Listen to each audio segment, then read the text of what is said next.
So after weeks of work, it's finally here, the Modular Metals pack for Blender. This is the biggest package I've ever made for Blender. And to sum it up in one sentence, it's basically a collection of completely procedural node groups and presets that will let you create all kinds of metal surface effects. Now, just as a disclaimer, this has been built for the Cycles rendering engine, not Eevee, so don't go in expecting brilliant real-time results. Cycles is a lot more versatile for building these kinds of materials, so that's why I've based it around that engine. Some small parts will work with Eevee, but a lot of the materials require accurate ambient occlusion data and edge data, which is more viable in the Cycles engine.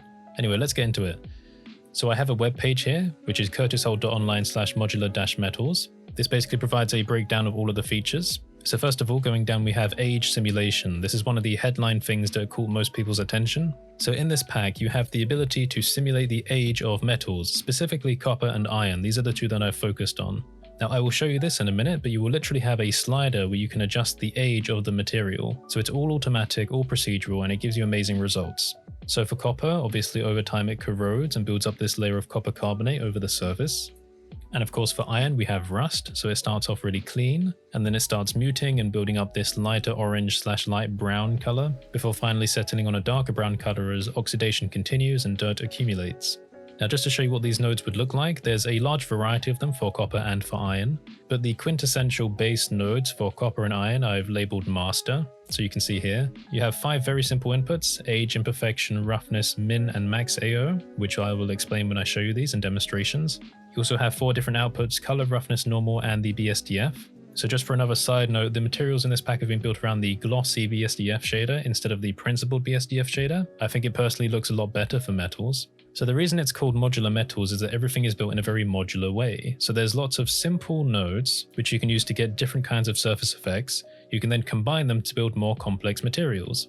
So for example, if you take a look here, we have a kind of faded metal that you see there's some darker areas on the inside and some imperfections on the surface. Well, whereas this would take a fair number of nodes normally in Blender, now it just looks like this.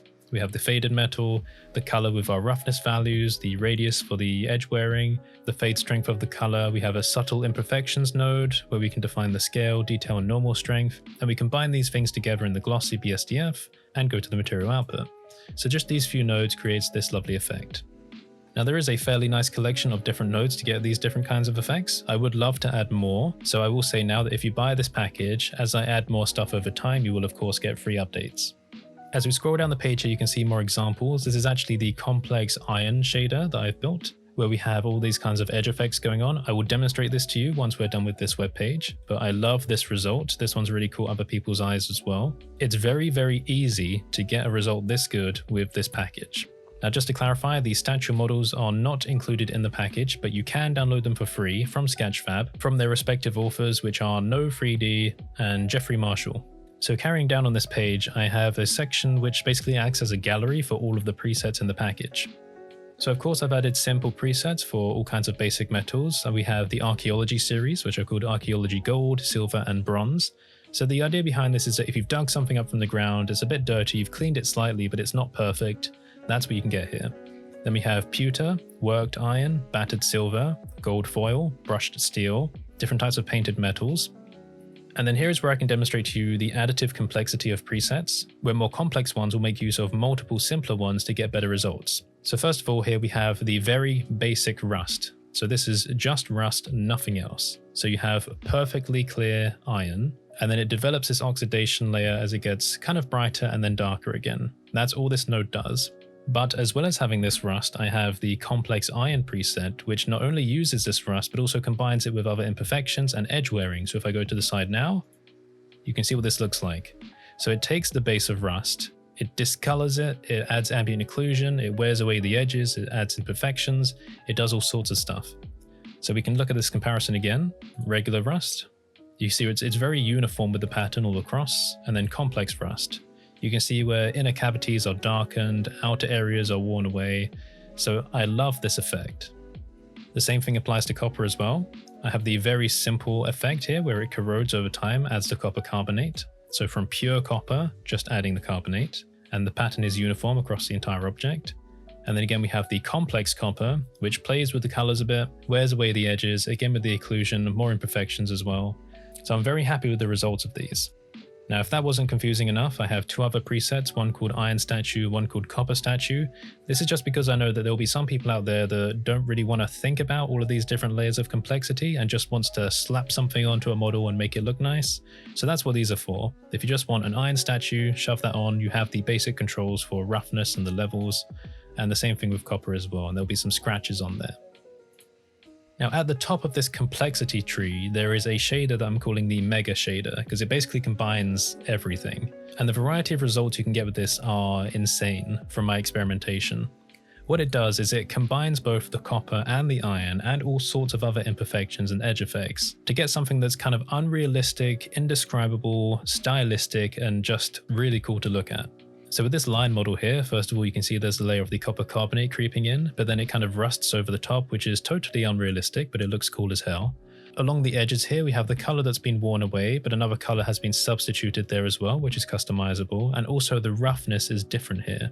There's a lower roughness along the edges than there is elsewhere. And what I love about this is that if you've spent ages sculpting a model, you can just slap this on and it will instantly look cool. But while experimenting with the different parameters of this node, I noticed that I accidentally also made a stone shader with it. So if you want any stone or slightly marbly statue material, then here it is. It's included in the package.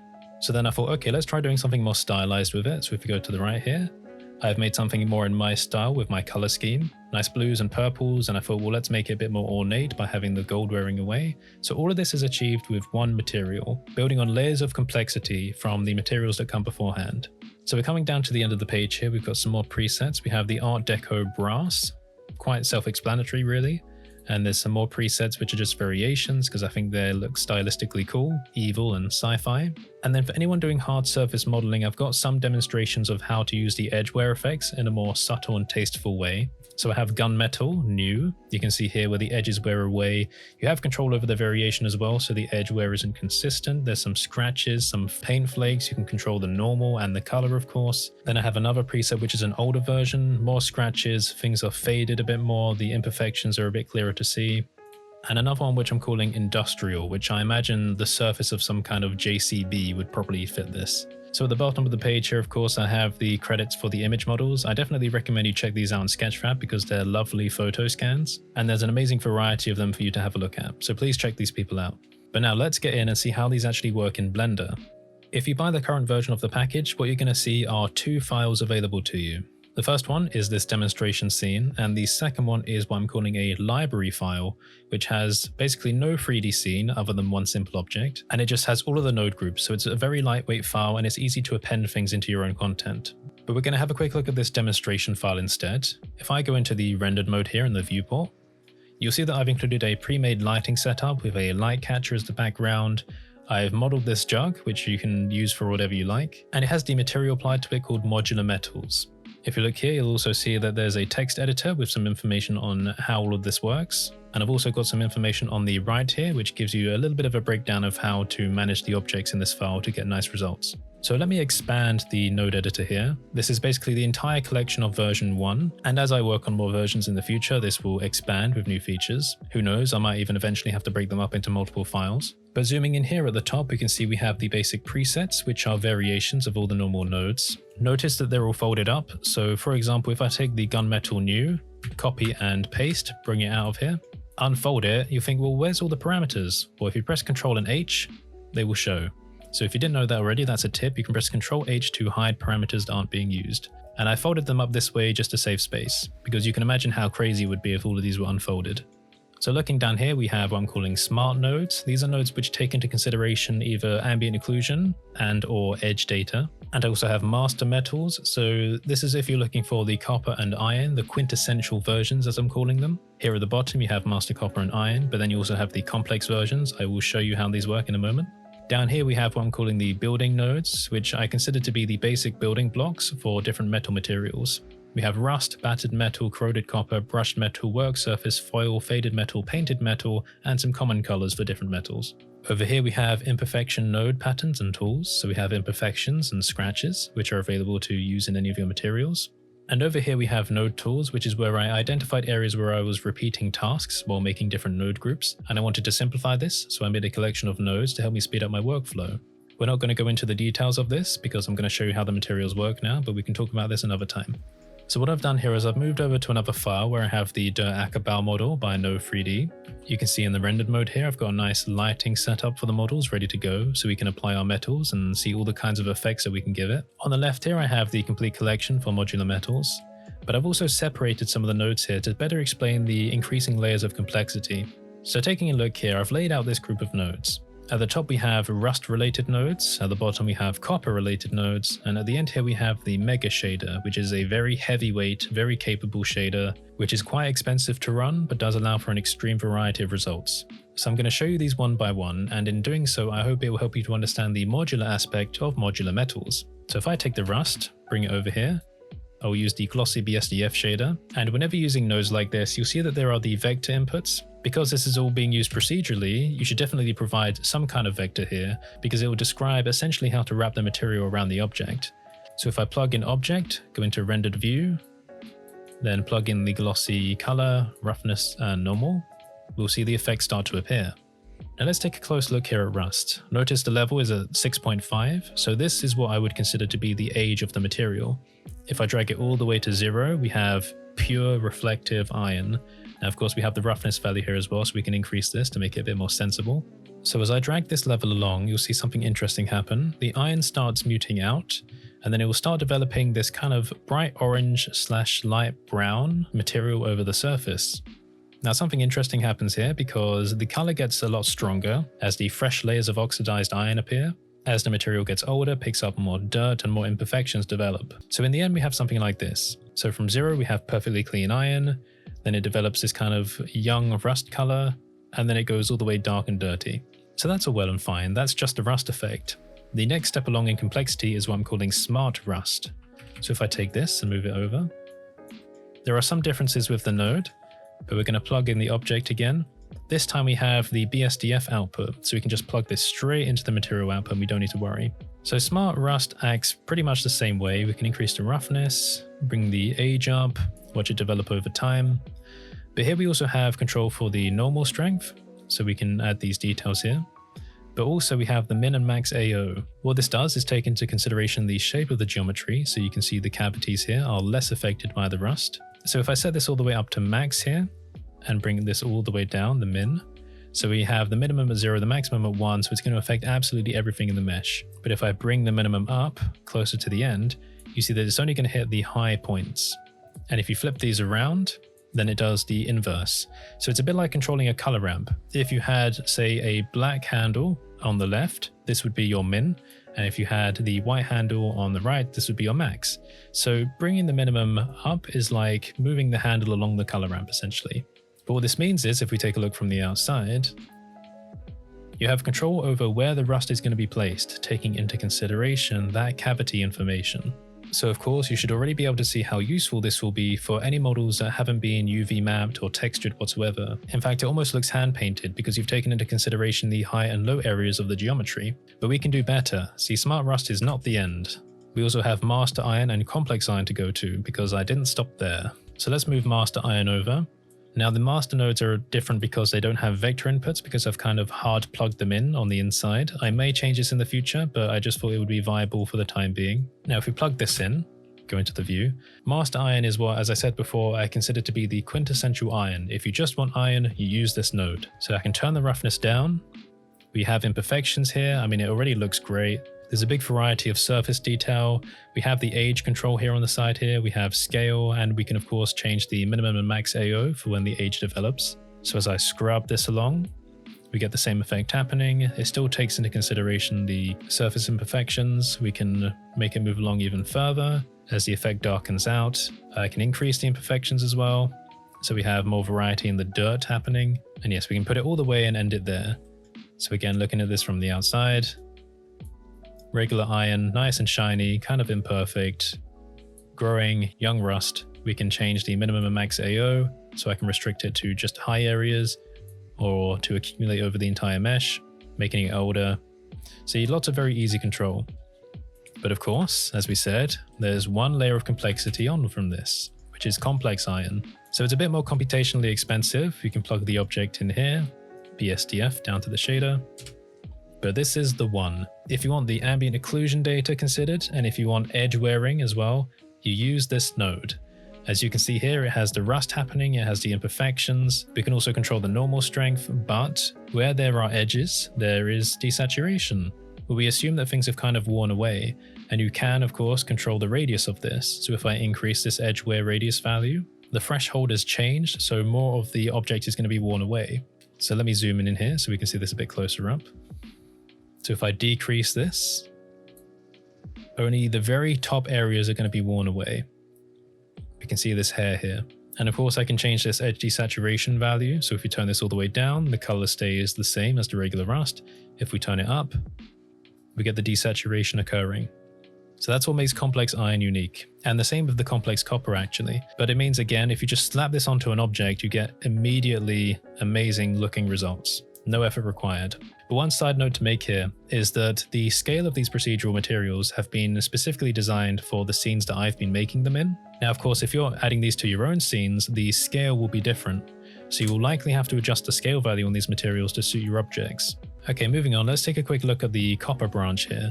So if I take the corroded copper, which will be the equivalent of just the basic rust, plug this in, color, roughness, normal. Oh, and of course, plug in the BSDF here. We have the copper corrosion effect. Now, of course, I can turn this all the way down. We have the copper color going on. That's way too low on the roughness value. So you can, of course, change that. We can bring in the corrosion happening. As the copper carbonate develops on the surface, more and more is occupied. And then if we turn it up, it takes over almost the entire mesh. But one little tip is that even though we have sliders here, you can push them past their maximum values. They're just soft limits. So if you click on it and say press, I don't know, 5, enter, you can push it way past. So now you see absolutely everything is taken over by the greeny blue color. Now, of course, let me get rid of this and we're going to move on to smart corroded copper, similar to the smart rust, object in, BSDF. Now the same thing applies. We have the minimax AO, so we can basically restrict where the copper carbonate is going to develop on the surface. So if I turn this up, you see we still have areas where it's not necessarily present. Again, looking at this from a bit of a distance and letting the render resolve, I think that looks really cool. So moving on, we'll take the master copper, bring that over, plug in the BSDF. Now, just like the master iron, there's more going on here, especially with the imperfections, which we can turn up. So you can see the surface looks a bit more dirty, it's a bit more frayed, we have the AO values we can control. So essentially, as we're going up in these layers of complexity, the results are getting kind of more and more accurate and more realistic. Now, of course, the last one in this branch is the complex copper, if I plug the vector in, and of course the shader. This is the amazing result, because we have control over the age again, of course, so we can kind of mute it out. Here we can definitely see the imperfections on the surface. You see, it's definitely not a clean material, but we can reduce this down, and especially if we also reduce the normal strength down as well, we can get a much more smooth surface. So if we bring both of these back up, you can see it's almost like it's been buried underground and dug back up again. We can also increase the scale, of course, so you can make the details a lot more finer. You would definitely want to use this if your objects were a different scale. So let's increase the age as we watch the copper carbonate develop over the surface. And again, we can bring that all the way along. Now, of course, we can increase the edge wear radius here, as well as the desaturation. So we can see the areas where there are defined edges here, protruding out from the surface, are going to have a desaturated color. Now, this isn't necessarily realistic, but you have these options available to you because it gives you artistic control. Okay, so we've taken a look at the iron and the copper branches of these nodes. So you can see how the detail and the functionality has been built upon over time. So you can pick and choose these and combine them with your own node groups if you want to create even more complex results. But now at the end here, you can see that we have the mega shader. Now this is the big boy. This is the one that can do a lot of things.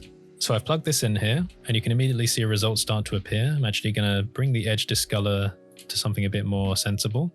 The lighting is also a bit dark, so what I'm going to do is open up Holt tools and increase the light values here in the scene. There we go. So what's happening here, it's doing both the copper corrosion and the iron oxidation and combining it with other color controls, imperfections, and edge effects, and you have absolute control over everything in these parameters. So we can control the age of the copper, and we can reduce the age of the iron here.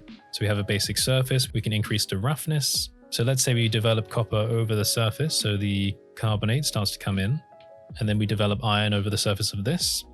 We can also change the ambient occlusion values here, so we can restrict it to higher areas if we really wanted to. So let me give these some more extreme values, maybe change the base color to something a bit bluish. So you can see here how it's only sticking to the outer areas of the mesh. So let's bring that down. So we still have the hints of this blue color on the inner areas. Now something interesting we can do here is actually shift the hue of the results of the copper or the rust. But as well as this, we can also desaturate them a bit. So if I don't like how strong the rust is, I can bring that down or bring it back up. And of course, here we have the edge wear radius and the desaturation, so we can wear away the edges. But something that's interesting here is that we can actually recolor these with something different. So if I wanted to, for the sake of just demonstration, let me give it something yellow or even green, which looks really weird. But basically what I'm showing you here is you have artistic control over basically taking these different layers of complexity and using them to generate results that aren't necessarily realistic, but will look really cool. And just remember, they're entirely procedural. So if you take any object, slap it on, and you can end up with some really cool results. Okay, so I've come back here to the regular demonstration file that comes with the package so I can show off some of the other things that the Modular Metals pack can do. So let me pick something interesting. Let's take the Battered metal. I like that one. I'm going to bring it up to where I'm going to build my nodes. I've got the complex iron in here. Let's take a glossy BSDF again. So I have the complex iron effect. So let's just start off by plugging these into the shader. Bring the output here. So what I'm going to do here is try and make this complex iron material a bit more battered, like someone's hit it with a hammer. So let me plug in the object to the vector. And instead of using the complex iron here, although you could mix these normals if you wanted, I'm going to plug in the normal result of this. The scale is off. So let me bring this down a bit more, bring it up so we can just about see that. Then maybe the normal strength is too much. We can bring that down. We can just play around. So you can see how we can have this almost battered look to a material just by plugging in the normal value here. Again, I can increase the scale of this to suit our needs. And if we look at this in 3D space, it basically looks good from any angle because it's entirely procedural. Okay, that looks nice, but what else can we do? Let's take the brushed metal. Now for some of these node groups, you can plug in an input that already exists. So for example, if I take the complex iron, take the roughness value, plug it into the roughness input of the brushed metal, then take the output, plug that in here.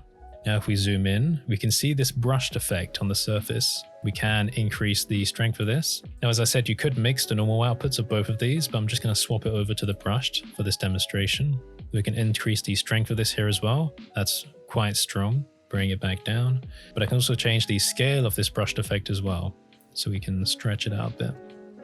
So you can see basically by combining the different types of nodes, you can get different metallic effects. Okay, let's make this weirder. Let's increase the age of the iron a bit. So we start to get some rust. I'm going to put the roughness down, edge desaturation up. Let's make the radius a bit stronger. So at the top here, you can see it's wearing away. Maybe I'll bring the scale down a bit. Imperfections, yeah, sure, let's add some of those. Maybe I could even brighten up the base color a bit. Looks a bit strange, let me bring it back down. So yeah, you can basically see how by modifying these parameters and mixing the nodes in a very modular way, you can get entirely new results. And that's the whole point of this package, Modular Metals. So let me show you a couple more. Let's take a look at the gold foil. I like this one. So I'm going to activate the sphere object here. As you can see, it's just white at the moment because we've got nothing going on. Let's take the foil, bring that up here. I can plug that into the normal, but what about the color? Well, because I've included this node here, common metal colors, we can take this, bring that over and say plug gold in. Now it's a bit bright because I've got really strong lights going on here.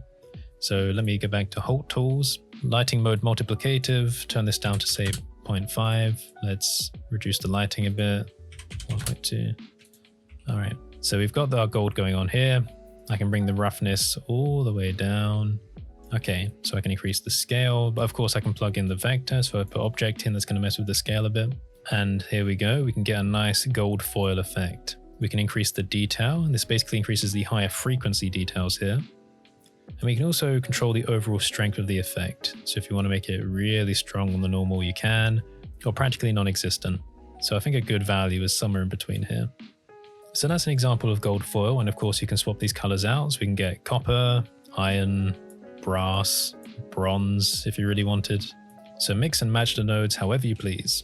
So let's take a look at maybe a couple more presets before we close this up. There's all kinds of ones you can play with here. The archaeology series, gold foil, worked iron, brushed steel, battered silver, pewter, iron and copper statue, different types of painted metal, presets for the Mega Shader, Art Deco, but let's take a look at gunmetal. Let me bring the new and old over. So if I open these out, press Ctrl H. So I'll plug in the object vector. So we'll start with the new one if I plug that into the surface. Now, of course, on the sphere, we're not going to see much unless we zoom in and take a look at the surface details, which are quite nice. So we're actually going to move this around. Let's change this around, change the camera. All right. So here we have the new version of the gunmetal plugged in, and I'm going to increase the lighting a bit more. If we look carefully, we can see a little bit of edge wear going on, not too much, but I can, of course, increase this. So if I increase the edge wear value, there we go. You can see there's more wear going on, and I can, of course, change the edge threshold value to make this grow out from the edges. And here we go. You can see the effect is really pronounced. So you have complete control over how the edges are taken into consideration and combined with what is essentially the painted metal effect. Because if I go into this gunmetal new preset, you can see how it's very messy, but you can see how I've combined things. I've taken the painted metal, the complex imperfections, other types of imperfections, and combine them all together in a brand new way. This is basically how all of the other presets are made. Because it's all very modular, the different presets I've put together make use of all the pre-existing nodes. So if you want to see how to use the nodes to put your own materials together, then just take a look inside the presets. So say here if you think, well, I think the edge wear is a bit too consistent around the object, you can also increase the edge wear variation value. And what this does is does exactly what it says on the tin, increases the variation along the edge. So not all of the edges are going to be affected by this. You can also increase the strength of the scratches on the surface. Looks a little bit too weird, a bit too uniform. You can decrease the scale of them. And of course, decrease the strength again. There's flakes, so these tiny dots on the surface. If we increase that, they become much more pronounced. We can change the color of the material. So maybe if I go for something a bit lighter bluey, that's kind of sci-fi, I like that. Let's turn the edge wear strength back down a bit. There's some desaturation that can go on inside of the actual paint as well. So you can see where we have these kind of cloudy discoloration areas. And of course we can control the base roughness. So you can make it super rough or much more metallic. We can also increase the overall detail of the paint, although you'll start to see some kind of imperfection effects bleeding in if you go too high. So yeah, if you're a hard surface modeler, I'm hoping that you can see how useful these materials could be for your workflow. So yeah, if this video was a bit long, I tried to cram in as much as I could without making it too boring. I've been working on this project for weeks, so I'm happy that it's finally out.